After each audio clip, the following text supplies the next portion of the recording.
बार सोचे हम कुछ बोलने से पहले। मत सोचो, सिर्फ एक बार इतना सोच लेना कि जो भी कहने जा रहे हो यही अगर कोई और आपसे कहेगा तो आपको कैसा लगेगा। और अगर आप कहेंगे भाई मुझे तो अच्छा नहीं लगेगा, तो किसी और से भी मत कहना, क्योंकि थप्पड़ चाहे गरीब को मारो कि अमीर को मारो, लगता दोनों को ही जोर से उतना ही लगता है। तो आप कुछ भी कहेंगे, अगर आपको वो चीज बुरी लग रही है तो उसे भी उतनी ही बुरी लगेगी, उतनी ही तकलीफ पहुंचेगी। ये दुआएं और बद्दुआएं क्या होती है, यही चीजें। दुआ क्या है? आपने कभी किसी का बहुत अच्छा किया, भला किया, उसने आपको दिल से आशीर्वाद दिया, दुआएं दी कि भाई इसने मेरी सहायता करी, भगवान इसकी रक्षा करे।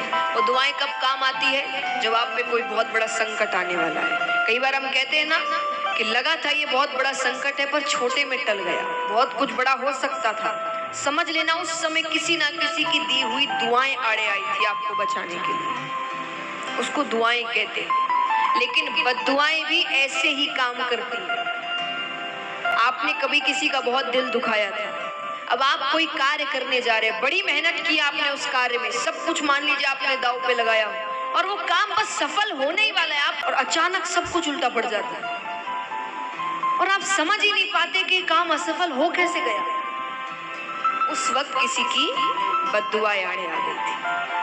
तो किसी का भी अगर आप दिल दुखाते हैं तो बहुत बड़ा पाप है।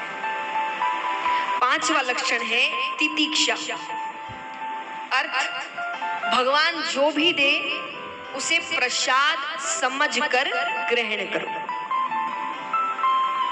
जो भी दे, दुख हो सुख हो, जो भी परिस्थितियां हो, उसे प्रसाद समझकर आप ग्रहण करिए, क्योंकि वो हम सबसे ज्यादा सयाने हैं, हमसे ज्यादा ज्ञानी हैं। आपने हमने भविष्य नहीं देखा, उन्होंने देखा है, उनको पता है सब क्या सही है इसके लिए, भविष्य में क्या गलत है, किस वक्त इसे क्या देना है मुझे, उन्हें पता है कि नहीं। एक बात बताइए, आप ज्यादा होशियार कि ठाकुर जी? आप भी हो सकते हैं, भगवान ने आपको दिमाग दिया है। बताइए, आप ज्यादा होशियार कि ठाकुर जी? जोर से। तो क्यों इतनी होशियारी लगाओ?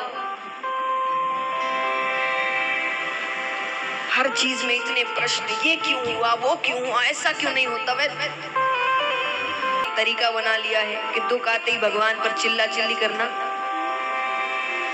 उन्हें दोषी ठहराना।